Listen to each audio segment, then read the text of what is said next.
Roadman, welcome to the podcast today. Today, I have the pleasure to introduce Ryan Collins to the podcast.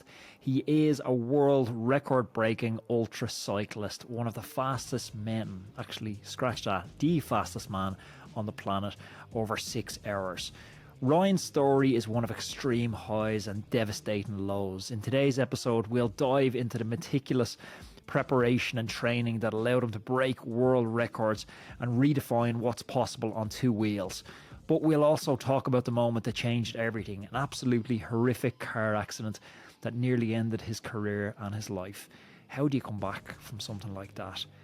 What does it take to rebuild, not just physically, but mentally, and return stronger than ever? Welcome to the Roadman Cycling Podcast, Ryan Collins.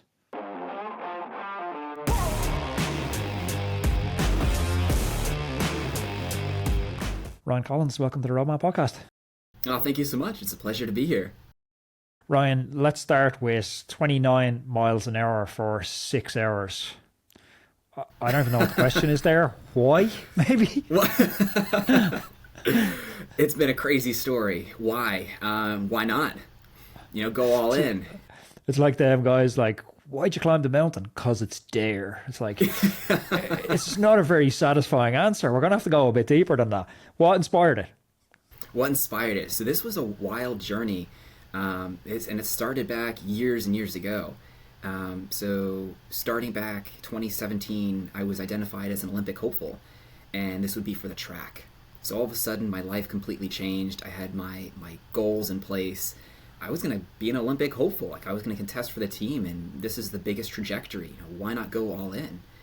But then a week before I was to join the team, I was involved in an accident. I was out training, and I was involved in a vehicular collision that completely derailed and changed the outcome of my life. You got hit by a car training on your bike? Training on my bike. I was coming home from a training ride. I just executed one of the best sessions. It was a threshold session. It was insanely hard. One of those sessions where you start the day going, I don't know if I want to do this. I don't know if I can do this.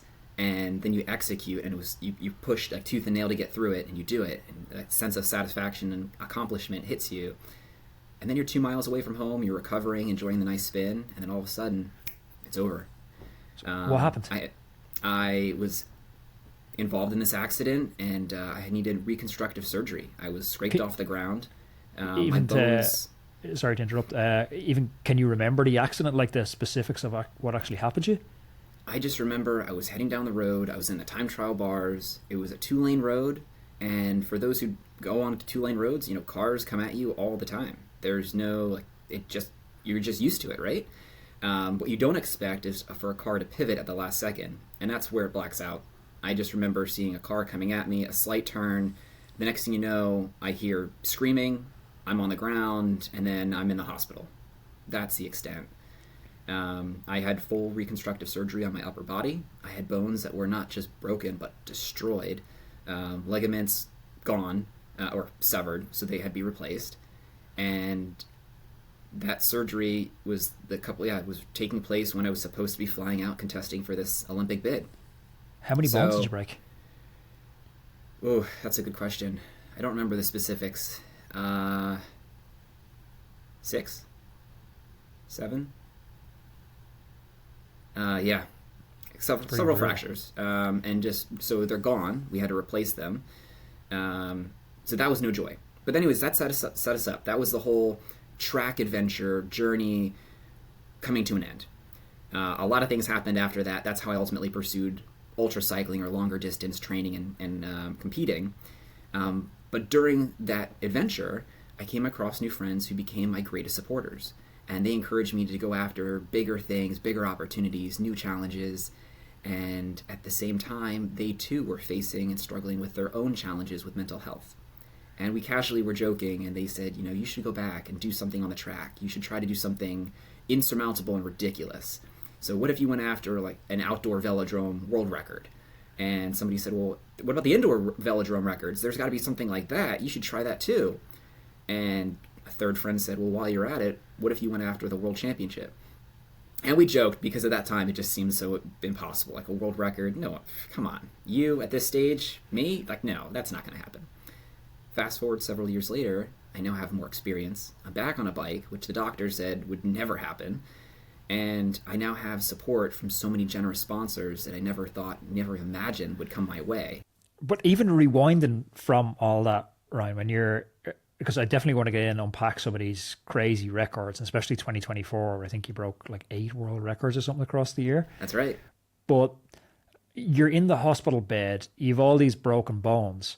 Like, how do you find the strength and the motivation to rehab? Because I guess there's different standards of rehab. Like, there's rehab to the point where you can work an office job again. There's rehab to the point where you can maybe, run a 5K and it has a marginal effect on your life. And there's rehab where you can become essentially a pro bike rider again. And like, that's a totally different standard of rehab. How did you approach your rehabilitation, even from a mental perspective, to give yourself, like, I suppose, permission to dream, to be fully able-bodied after a life-changing crash? That's a great question. And I think there's not really a straight answer. The first moment was, doctor walks in, you're never going to ride a bike again. And I think I took that moment that felt like a lifetime, and I just broke down. Like, up to that point, cycling was my life. I had so many friends that were cyclists, and we'd get together on the weekends. We'd do group rides. We would have indoor training sessions together. Like, my social circle was cycling. My friends were cycling. I woke up every morning looking forward to the next race that I was going to compete in, or knowing what training I had later that day. And all of a sudden, that was gone. So I took that moment that felt like forever, and I broke down. Like, what am I? What's next? What can I do? Like a loss of identity? Oh, exactly. Like who am I? What am I going to do? And then I thought to myself, I have never just sat here and not challenged the status quo. So they're telling me I'm never going to ride a bike again. Just watch me. I'm going to do it just one more time. It doesn't matter if it's just 10 minutes, 15 minutes. I'm going to sit on that bike, maybe 0 watts. I just need to sit on that bike to start. And so from there, fast forward a few weeks, months, we get to physical therapy. I get to start physical therapy. So my parents had to help me in. And I said, bring my bike. And I said, why are you going to bring your bike? I said, I'm going to show the doctor, whoever is working with me, whatever program they're going to prescribe for me is going to be unlike anything they've ever done before. Everything has to incorporate this bicycle. And if it's just literally holding the bicycle to get arm strength back, just leaning up against it or holding the seat, that's fine. We're just going to touch the bicycle. And everything's going to be just like marginal gains. The magic healing power of the that's bike. Right. That's right. It's got to have, everything's just got to touch the bike. And what bike was it? That was a Specialized Tarmac. It was an S-Works SL5. I feel like it should be like in Lourdes. It should be a religious pilgrimage now for people to just go and touch the SL5. Yeah, right. You got a cancer diagnosis, go touch Ryan's SL5. So that was it. Like, everything was marginal from, can I touch the top tube? And it worked out so well because it's a sloping top tube. So you start by the seat post. It was lower. Touch that. Can I slowly move my arm up? Because for the longest time, my arms were in slings. So trying to get my arm to stretch and raise up was hard. But if I could slowly move it up against the top tube, it increased the stretch. Now I'm at the top of the head tube. Can I touch the handlebar? Can I actively raise my arm up to hold the handlebar? So like, it's just the slow improvements. It's similar to what they would have done anyway. If I was on a table and moving my arm forward or back or up against a wall, it just involved my bike, and it gave me that sense of purpose. Like, I am moving towards this goal of being able to be on my bike, so I'm going to involve the bike in everything that I do. So here's a curveball that you probably wouldn't expect the interview to go down this direction. But I've been chatting a lot with friends, so I'm kind of at the end of my competitive cycling career. I had my full-time years racing France, US, and Canada. I still have a Cat 1 license, but like, I dip in and out. Might hit it hard for 6 weeks and come back and hit 4 or 5 races, but I don't do like a big 25-hour a week, protocol like I used to. And one of the reasons from stepping back from that protocol was I looked at my current training, and then I looked at like my desired future self, and I thought, like, if I just keep riding the bike 20, 25 hours a week, when I'm 50, when I'm 60, when I'm 70, I don't think it gets me the health outcomes I want. I feel like I need to be doing, more low intensity where I'm getting stuff way below LT1, where I'm spending lots of time walking. I know you can do that on the bike. I feel like I need to be getting mobility, flexibility, balance, especially strength work 2 to 3 times a week. And what I've noticed since I stepped into this more balanced athlete is legacy injuries that I have. Like I did Traffic Island in a race in France coming off the Pyrenees at like 90k an hour. Broke scapula, collarbone, ribs. Had a crash in Detroit racing for Stellis. Broke shoulder blade, glenoid fossa, again, ribs. And it's like at the time you rehab them and you get back to bike riding. But the mobility and the strength you need to get back to bike riding isn't the same as the mobility and the strength you need to be able to squat your body weight, to be able to 2 times deadlift your body weight. And I've started seeing, oh shit, I wish I had have actually taken this rehab serious to a different level. Like I took it serious to the point that I could get back onto the bike, but I never took it serious to the point of, I wonder if I wanted to be like a high rocks athlete or a CrossFit athlete, do I start having restrictions? Do you have you had this same experience? Because I know you're pretty full gas on the bike at the moment. Do you let yourself think of what your desired future self is? Yeah, that's a loaded question.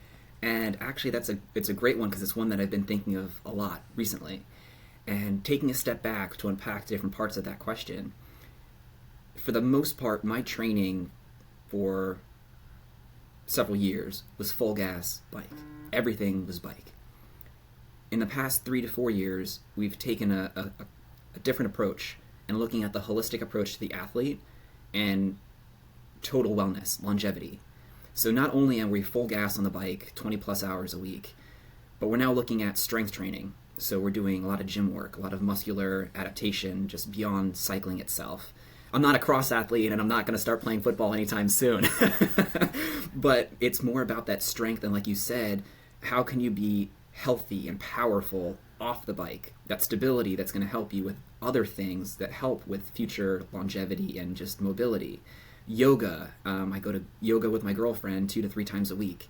So we're looking at this holistic approach to really make a better athlete. And I think the health outcomes that we've seen from those changes have transformed or transferred into cycling itself. And That's really while you might look at like the purest sport and say cyclists should be, this is going to be terribly mispronounced, but should be lean and should be lightweight and we shouldn't be carrying extra muscle. I know there's a whole another story to muscle and all that, but bear with me on that one. Yeah, there might be some extra muscle that we're gaining that's not necessary for the sport, but it helps with the total athlete and injury prevention and just overall wealth and that their health and well-being. And I think that has been something that's been transformative for my training and performance. Yeah, I guess it really depends what we're optimizing for, doesn't it? Like I get a chance Exactly. to talk to World Tour guys all the time and some friends World Tour. They're optimizing, like make no mistake, they're not optimizing for health. They're optimizing for performance. But we mimic what they do as amateur athletes, even serious amateur athletes that are around 20, 25 hours a week. We're not optimizing for performance. We're optimizing for health. If performance is a byproduct of that, like amazing. We get to win our local Cat 1 races. We get to set some records. But we're not paid high 6-figure, 7-figure contracts to optimize for performance because high performance comes at a cost. It's not the healthiest thing. Is taking 140 grams of carbohydrates per hour for 8 hours in Milan-San Remo coming up, is that going to be healthy for your gut microbiome? I don't think so. Right. And so it's that trade-off of what is right for you. And we all have goals, and I think that's where it's great, where you can optimize for your goal and your challenge at hand. But that has been a big change that I've focused on over the past few years. And then for what's next, that's also a great question, because I don't see myself competing at this level for the next 30, 40 years. So I think there's... What age are you now? I'm 30. You're looking so young. I've got a few more goals that are left on my radar. And once I accomplish those, I think it's time to dial back. I'll always have a bicycle. I will always ride and enjoy it. And but what that competition will look like, it's unknown at this time. So when you sat down to map out, I had a coach years ago, and I remember meeting him at the start of the year, and he had this idea of a great exercise. He said, hey, say we meet up at Christmas for a beer, and you had the perfect season of your life. What happened in that year that we're looking back on, that we're chatting about going, oh my God, man, can you believe how amazing that year was?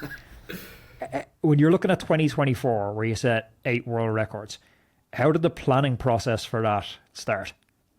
That was insane. So 2024 was probably the best year I could have ever imagined. Looking back, the journey that we went through was absolutely incredible. I remember sitting back in 2023 trying to figure out what the heck am I going to do, and thinking back to just my friends and the promise that I made to them that I was going to go after these records, and it came together, and I thought, well, I guess this is the plan. We're going to go after the outdoor world record. Why not? Outdoor 1 hour? Oh, velodrome. Outdoor velodrome record. 1 hour? Go after 1 hour? 6 hours. 6 hours, okay. And I thought, well, if I go after 6 hours, I'm probably going to check off the 100-kilometer, 100-mile, and 200-kilometer records at the same time. I wonder if that's possible. Well, but hey, if I'm going after the outdoor record, what if I also challenged the indoor record? It'd be good prep, right? I mean, all the training is going to be the same. There might be some minor changes from outdoor to indoor, but this would be a proof of concept. If I can do the outdoor, I can probably do the indoor. But wait, 6 hours and 6 hours, there's also the Ultra Cycling 6-Hour World Championship. It's 6 hours. It's basically the same thing. And this would just tee us up 3 big events across the year. And why not just set a FKT, the fastest known time across the eastern United States? It's good base training, and it's going to precede all these 6-hour events, so why not? And it's quite a specific time frame as well, where it's not like, you know, Carpenarts, Bingham, and Ghana have all gone for the 6-hour record. So it's a stretch goal rather than just a total dream. Yeah. And we thought about it. We looked at some tests, and there was a lot of things that needed to happen well in advance. And this is where the strategy comes into play. So we knew we had these 3 big events. Timing worked out almost perfectly. We had September outdoor record. If that was successful, fantastic. Then we knew we were going all in December for the indoor record. And then we had the 6-Hour World Championships, which was in November. So we had 3 events separated by roughly a month or so, which gave us enough time to recover, adapt, and then proceed forward if there were any changes we had to make. Hey everybody, let's take a quick break to talk about the bike I'll be riding this season, Reap. I've been lucky enough to ride all the top brands in the world over the past few years, but these Reap bikes, they're not the same, and I'll tell you why. Reap is the first company I've seen that isn't chasing sales targets and the mass market. They're chasing something very rare, perfection. Every bike they make, it's crafted in the UK factory, and it's not about slapping a Made in Britain label on a bike from a Chinese factory. It's about control.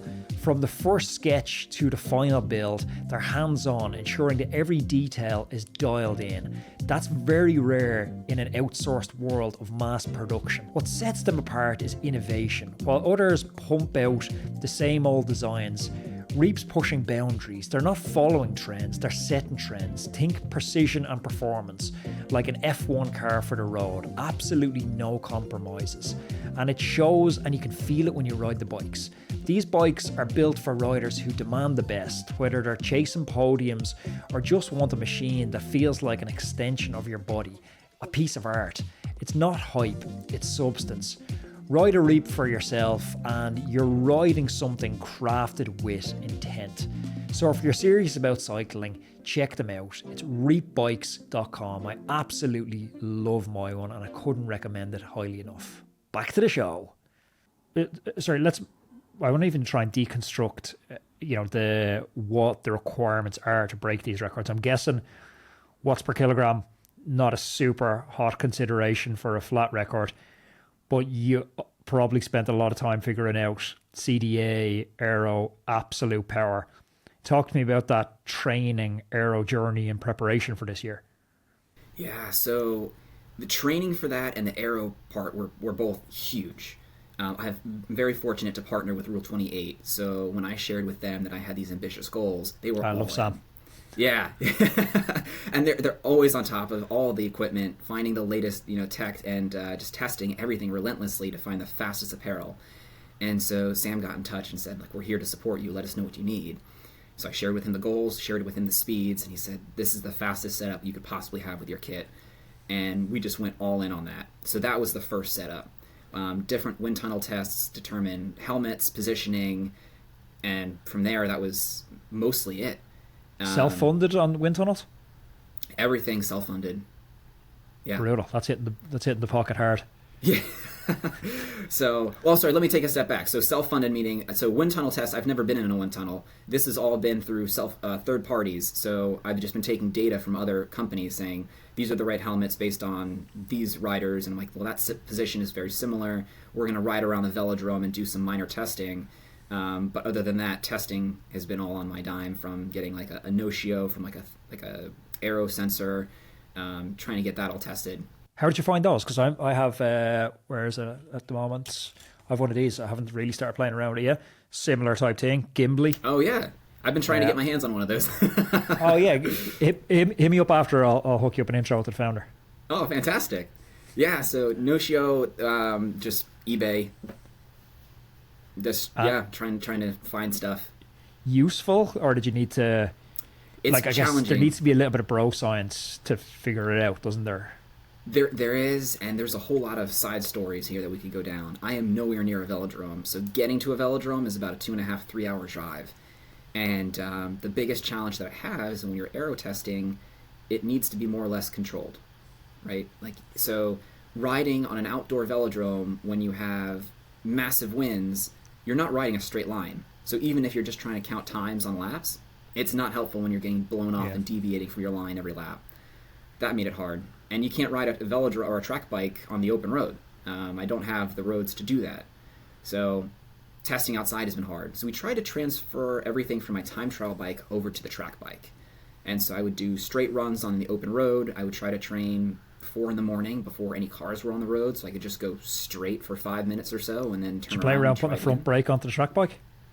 I can't do that on the factor bike. Change out the fork, no? Changing out the fork? Yeah, change onto the TT fork. You know, that's actually an interesting idea. I don't know if we could do that. I'm going to say it'll work. Hit up Rob. He'll figure it out for you. Yeah. I haven't even considered that. That's actually wild. Yeah, I used to do it. I had back in university, I went through the same. I was on the Irish track team, and I was trying to figure out the whole aero testing thing. And I had a time trial bike by Planet X and a track bike by Planet X. Changed up the fork, put a front brake on, and then got to do my track testing on open roads with the front brake. That's actually very smart. There you go. You got to hack it when you're broke. Yeah. No, I just tried to run super early, and I did hundreds of laps in a velodrome testing, and just said, more or less, these are the conclusions we can draw from these runs. And how low did you get your CDA? What's your race CDA when you get into it? That's also a great question. I don't feel comfortable giving an answer because I don't know how accurate it is. So when I was testing, it was more or less from the change in the absolute number, not the number itself. Yeah. So I don't know how accurate that number is. So you likely still have some gains to make if you jumped into the wind tunnel with some of the, yes, Simon Smart, the big wind tunnel gurus of the sport. I think there's a lot that I gave up. And when you got into, like, looking back to the indoor velodrome record, each lap was like 16 seconds around the velodrome. So we knew, on an average, a 16-second lap was normal. But then there were some laps that were 15, some were 14, some were 17 or 18. And you're thinking, okay, what's the deviation in 2 seconds? What happened? Did I lift my head up? Did I deviate from the line? Or maybe 2 seconds is huge, because I remember riding Pursuit, and if you go from like a 15.2 to a 15.3, like, you've gone from a 15.2 to a 15.3. Like, it sounds crazy for anyone that hasn't ridden track that you could tell the difference between 0.1 of a second. But you really can tell the difference if you're a track rider in 0.1 of a second going around. And then the momentum goes against you. Like, once that fixed gear starts slowing down. So, how do you have such wild deviations of a second on it? So, thinking back, there were times where my arm started to cramp up. It was like 4.5 hours in. I'm like, I need to come out of this position. I cannot. So getting into, I guess it's the pursuit position when you're on the bars, and just trying to stand up briefly, when you're going 30 miles an hour, 29 miles an hour, and all of a sudden you just stand up and stop, loss in power, you've got more resistance against you, and I felt it immediately, went, I can't do this again. I am slowing down. Yeah. And so, because it's hard to get it back up to speed is the problem. Yes. you're churning this massive gear, and then like you can't just coast. Like you're trying to pedal, and you're effectively slowing yourself down. So that was hard. I chatted to Alex Dowsett, and we kind of deconstructed his Aero record, and he paced it slightly wrong. Last 10-15 minutes, he really locked up. I'm saying like there's no lonelier place in the world than on a big gear on the track when you start to tie up. Did you have that experience? Oh yeah, that was a hard day. I remember I was about 2 hours in, and I just thought to myself, this is hurting. And I wish this didn't hurt. I wish this doesn't hurt right now. Like, if this is how I felt at 5 hours and 50 minutes, fine. I'd be okay. But like, I've got another 4 hours to go. Are you kidding me? And then it just kind of time drew on. But then you got to that last 10 minutes and you went, oh God, this is awful. And if you're on the open road, I think that's different because there's different scenery. You can kind of slightly take your mind off of the action on hand. I've been going around that velodrome for hours. It's the same line that I've been staring at, and 10 minutes felt like hours. It felt like days. And there was nothing you could do. I mean, there was. You could just stop. Like, there was nothing telling me that I couldn't stop. Like, I could get off at any moment. But why would I do that? I'm going after this record. I'm going to push myself to the absolute limit. And it was just so isolating. You just need to go. At this point, go. What's the rules around feeding on the velodrome? Are you allowed to take hand-ups? Yes, you can take hand-ups. The challenge that I had was there was no... Once I had a bottle in my hand, I had to just eject it. And my fear was, if I had a bottle and I missed, what would happen to the water? What would happen to the liquid? Would the liquid go on the velodrome? Would it become slick? Once I discarded the bottle, would that land somewhere and also get it slick, which could be a problem. So I had people on the floor on the apron, and they were cheering me on. But yeah, that was the concern with taking hand-ups. And you're fueling primarily gels? Primarily gels. I had 2 gels an hour.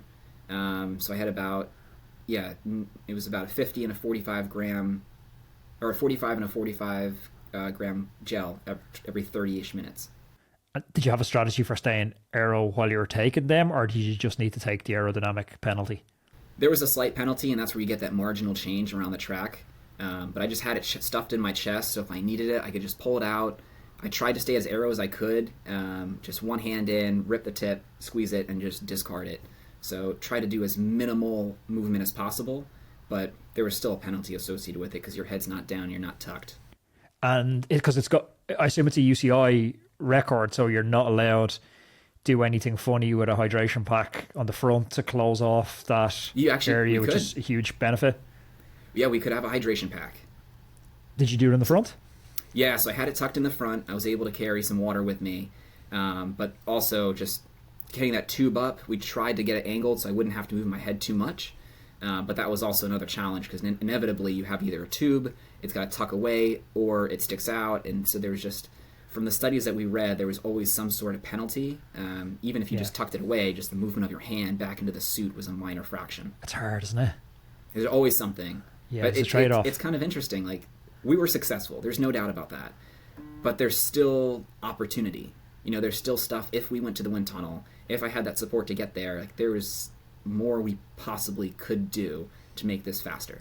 If you redone the whole thing for 2025, what's the big changes you'd make? If I redid the thing, so, I think from that perspective, it would come down to, I think we found some positional changes. Immediately we got off the bike and we said, if we had done that, that would have been some minor improvements. So position would have been one thing. The fueling leading up to it would have been another. Location would probably be the top pick. Would you go to altitude? Yes. Mexico City. Ascaliente. Yep, we had a connection to get there, and at the last minute things fell through. And since this was all self-funded, it was more convenient to get to California and Carson. But if we were to do this again, it would definitely be in Aguascalientes.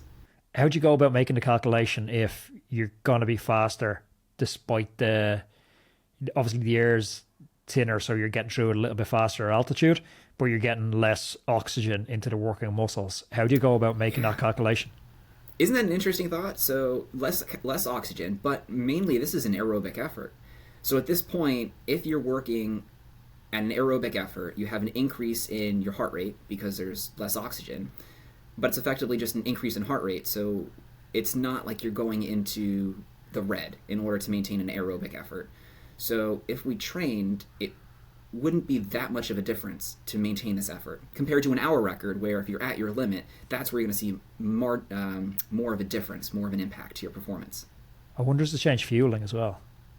So fueling, that would also be yes, because I would agree. I think that would be an impact with higher. I'm trying to think about this.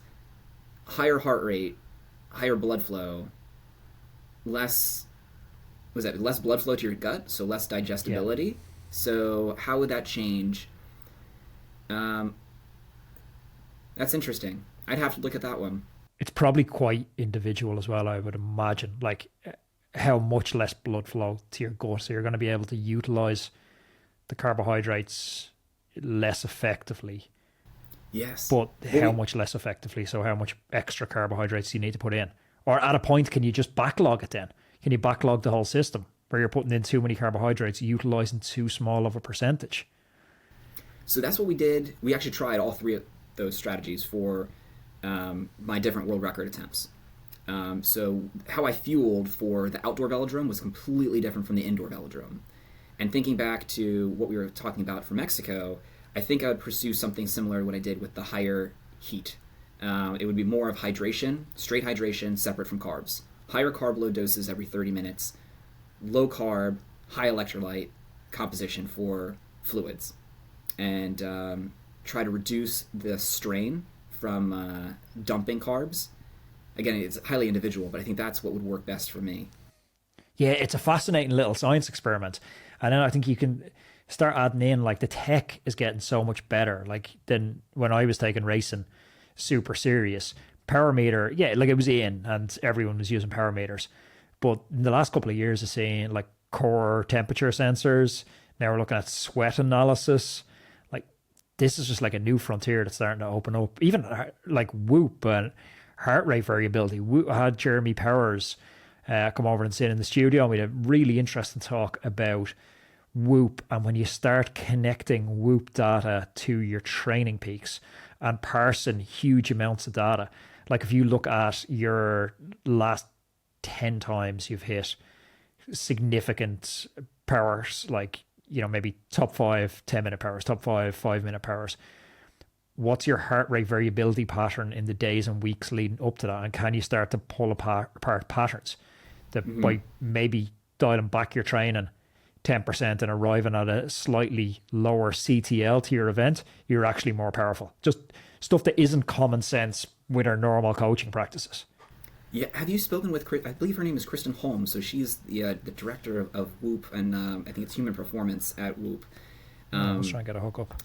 Yeah, we can, after this, we'll get you introduced. Yeah, but she's got a wealth of knowledge, so she's worked with different sport teams, and she's done all these tests that are just, I don't want to say unconventional, but there's so much that you can do with this data that has been unexplored, and she's been a pioneer to say, well, what if? And she's been working with these elite teams, parsing out the data, try to say, what conclusions can we draw from these different studies, and how can we apply this in different ways that's just transformative to sport? Because there's so much out there, like you said. And for the most part, it's all exploratory for me. If I try something and I go, oh, this seemed to have worked, let's try it again and again and again. Until that concrete data comes out and then it becomes truly public, it's trying to explore and find what's that next game, like what is there that we can change and modify to draw some sort of optimization. Do you know who Graham Aubrey is? Yes. Like Graham Aubrey's brilliant over this part of the world and famed for his tinkering with bikes and taking ceramic bearings out of his washing machine and putting them into his bottom bracket on his wheels, and just mad scientist stuff. But I really feel we're on the brink of being able to do more mad science. Like whether it's, Dan Bingham working with the Danish team pursuit team and having them wrap kinesio tape all up their shins a few years ago. Like we're getting really good and affordable, like consumer products, like whether Aero products or to home tests, sweat products, heat sensor products. I think there's going to be a next generation of mad scientist Aubreys, and I don't know if you're not leading that wave. I'm trying to. I'm not trying to lead, but just trying to learn more. I mean, that's my passion. Human performance. I just love learning more about myself. I mean, I'm super excited. I'm going home next week, and I've got 3 different sweat test kits that I'm going to try and trying to get down to the whole change in sweat rate and sweat composition. That's going to be the biggest factor for me in my performance this year. What sweat kits are you using? So there's one called NIX. So it's a biosensor you stick right on your arm. As you sweat in real time, it'll tell you your sweat loss and your electrolyte composition. There's another one called Levelin. Levelin is more of a lab test. So you'll have I'm trying to remember. I think there's a patch you put on your arm. This one is more difficult to use, in my opinion. You have to work out for an hour. You either consume liquids as you choose or you don't. But then you have to weigh yourself before and after. And so that tells you your sweat loss. Once you're done with your workout, hopefully it's a consistent like race pace 1 hour. You take off this patch, you stick it in a test tube, and you mail it off to a lab, and they diagnose it. Then they email you your results, and you say, this is the electrolyte composition that you lost within that hour. Okay, that's more specific. There. Yes, well, so you would hope it's at a constant temperature that's similar to race pace. Hopefully you've been accurate enough with your power or your execution, so that is race pace. But there's a lot of variability between what is your sweat rate. You know, if you're just starting on a bike, can you jump in at threshold for an hour? Probably not. So there's going to be some change. But I guess that's where the theory comes in with sweat rate, right? So like your rate is variable, but the composition is more or less consistent. At least that's what I've been researching. So yeah, I haven't played around with it too much. Actually, I must hook up. I think there's one Girona-based Flow Bio, I think, unless I butchered the name. I'm going to try and book him on the podcast to try and understand it a bit more, because I haven't played around with it too much yet. But if there's people like that you would like to pick their brain, but you can't quite get access to them, let me know and we can see if I can hook up a chat and you can sneak me a few questions under the table for them. Yeah, that'd be fantastic. Thank you. Like some of them are cool. Like we like Dan Bingham and stuff last year was really interesting, and I'm sure Josh Portner being out your part of the world is interesting for you as well. See, Dan is someone I've always idolized. Dan, I think he's incredible, and just the things that he's done. He's like the one cyclist that if I could, I would love to just spend an hour with him, go on a bike ride, and just pick his brain on everything. Yeah, he's come out with some pretty wild, like even his shop, Watch Up, is they're pushing the boundary. Even the Vortex cranks with the reduced Q factor on them, or it's just interesting. So I've been working with Watch Shop, and they've been a huge supporter of my record attempts and just my ambition for the past few years. I'm tremendously grateful for all their support. Have you used those cranks with the Q factor cranks? No, not yet. But just reaching out to them with questions on aerodynamics, and then of course the extensions that they have. There's a lot of science going on there. Yeah, it's pretty cool, isn't it? And it's dripping into gravel as well now is the thing. Have you got any interest in that? Gravel's always interesting. For me, I would love to try and get into gravel.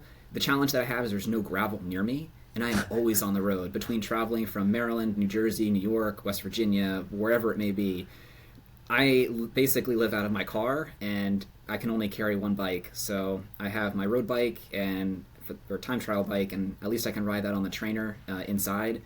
I don't want to take that on the gravel road. Roadman, whether you're a weekend warrior or a world tour rider, the right tools can make all the difference. Enter 4i's Precision 3 Plus Power Meter, the latest innovation from 4i, designed to help you reach peak performance. The Precision 3 Plus Power Meter is a compact yet powerful unit. It weighs just 9 grams and it's packed with features that set it apart, including integration with Apple's Find My network, giving you the peace of mind by letting you track your power meter wherever it is. Plus, you've got up to 800 hours of battery life. We all know that accuracy is key, and 4i's delivers a groundbreaking plus or minus 1% accuracy thanks to their unique 3D strain gauge technology. For those seeking even more data, the Precision 3 Plus Pro Power Meter offers dual-sided power meter metrics, giving you detailed insights into pedaling efficiency, torque effectiveness, and left-right balance. 4i's offers versatile product options to suit your needs. Choose from ride-ready power meters with pre-installed units on Shimano cranks, or opt for factory installed power meter, where you send in your crankset for a custom installation. Ready to elevate your cycling game? Trust 4i's Precision 3 Plus power meter. Precision, performance and peace of mind all in one. Learn more by visiting 4iiii.com. That's 4iiii.com. I'm going to put that in the description down below. Yeah, that's fair. This year I'm riding a British company called Reap, R-E-A-P bikes. Oh, yes. So I haven't got the gravel bike yet, but it's fascinating to me because I think they're the first company in the world that's been able to do over 50mm clearance for tires without changing the Q factor on the cranks. So That's they have a really interesting back end on it. But I wonder, like, because wider definitely seems to be net faster on gravel. It's like there's a small aerodynamic penalty, but way more efficient. Where's that trade-off between efficiency and aerodynamics with going wider on the track? That's a great question, and I don't think I have the answer to that. But it's interesting, because you think about the efficiency, because it's an equation. Yeah. I think that's where you're going to have to get Dan back on here, or another expert who can tell you how does this variability play into this equation, or how these variables change, where you might lose something on aerodynamics, but efficiency is higher, so the net gain is more substantial. Yeah, it's fascinating. Before we wrap up, what's 2025 have in store? 2025, we're still working out the plans for 2025. It looks like there's going to be a lot of travel. We've got some world records on the plan, international, local in the United States. So we're trying to get everything all buttoned up and ready. We've got some bigger adventures. Yes, definitely staying ultra. Everything we're doing is going to be big. And we've got some talks for Race Across America in 2026. So hopefully that all comes together. And, if we're going to do Race Across America in 26, we're going to be all in. And you better believe that if we're hitting that start line, we're going to break that record. That's amazing. I had two of the lads that done the team record on the podcast. Colin O'Brady, and his teammate's name escapes me. But, yeah, they went deep on aerodynamics, fuel, and it's getting more and more competitive in the ultra space to beat these records. Yes, it's getting more and more competitive, but I think that's what excites me, is that we just did some great things in 24, but there's still stuff on the table. Like, there's still an opportunity to go back, and it just gets you more excited to train harder, to push harder, and with more science and more tech, there's so much more that's possible. Ryan, looking forward to seeing what you're capable of and what you achieve in 2025. Thanks for chatting. Thank you so much for having me. If you enjoyed this conversation, please click up here. There's another video I know that you're absolutely going to love. And click over here and subscribe to the channel so you don't miss any of our amazing upcoming guests.